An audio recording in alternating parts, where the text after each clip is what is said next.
میں سوراخ نہیں ہو سکتا۔ کون کہتا ہے کہ آسمان میں سوراخ نہیں ہو سکتا؟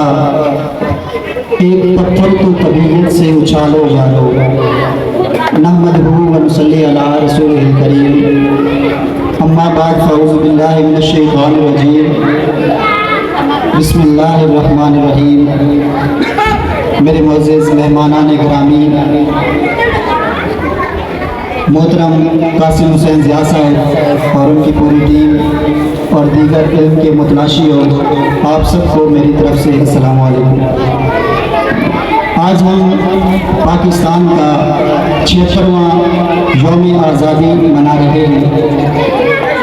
یہ ہمارے لیے بہت ہی فخر کی بات ہے، اور آج ہم اس چیز کے لیے بہت ہمارا سر فخر سے بلند ہو جاتا ہے کہ آج کا دن 76واں پاکستان کا یوم آزادی آج ہم منا رہے ہیں۔ میں نے شروع میں ایک شعر پڑھا تھا کہ کون کہتا ہے کہ آسمان میں سوراخ نہیں ہو سکتا؟ ایک پتھر تو طبیعت سے اچھالو یارو، ایک پتھر ہمارے آباء و اجداد نے اچھالا تو ہمیں پاکستان ملا۔ ایک پتھر اب ہمیں اچھالنا ہے، ایک پتھر اب آپ کو اچھالنا ہے، ایک پتھر یہاں پر بیٹھے ہوئے سبھی ہیروز کو اچھالنا ہے، تاکہ پاکستان پوری دنیا میں اپنا نام روشن کر سکے۔ اب آپ یہ سوال پوچھیں گے کہ وہ پتھر ہم کیسے اچھال سکتے ہیں، وہ کون سے کام ہیں جو ہمیں کرنے ہیں تاکہ ہم پاکستان کو پوری دنیا کے اوپر روشن کر سکیں۔ چند گزارشات آپ کے سامنے رکھوں گا، چند ہدایات ہیں جو میں آپ کے سامنے بیان کرنا چاہتا ہوں تاکہ آپ کو یہ پتہ چل سکے کہ کس طرح سے ہم پاکستان کو پوری دنیا میں روشن کر سکتے ہیں۔ سوال یہ ہے کہ پاکستان بننے سے پہلے جب انگریزوں کا اس ملک کے اوپر قبضہ تھا تو اس وقت یہ خطہ جو برصغیر پاک و ہند کہلاتا ہے یہ کس طرح تھا، اس کی ایک خاکہ میں آپ کے سامنے پیش کرنا چاہتا ہوں کہ اس وقت پورے برصغیر پاک و ہند کا جو لٹریسی ریٹ ہے، جسے آپ شناخواندگی کہتے ہیں، یعنی پڑھے لکھے لوگوں کی تعداد جو ہے وہ 97% تھی، یعنی 97% تھی۔ اور اس وقت برصغیر پاک و ہند پوری دنیا کے اندر سونے کی چڑیا کہا جاتا تھا۔ اب یہاں پر ایک سوال یہ ہے کہ سونے کی چڑیا وہ بنا کیسے؟ سونے کی چڑیا وہ ایسے بنا کیونکہ وہاں کے لوگ پڑھے لکھے تھے۔ آج پوری دنیا میں کہیں پر بھی 97% جو ہے وہ لٹریسی ریٹ ہمیں نہیں ملتا، لیکن پاکستان بننے سے پہلے جب برصغیر پاک و ہند میں انگریزوں کا قبضہ تھا، اس سے پہلے پوری دنیا میں یہاں پر ہمارے برصغیر پاک و ہند میں 97% جو ہے وہ ریشو تھی پڑھے لکھے لوگوں کی۔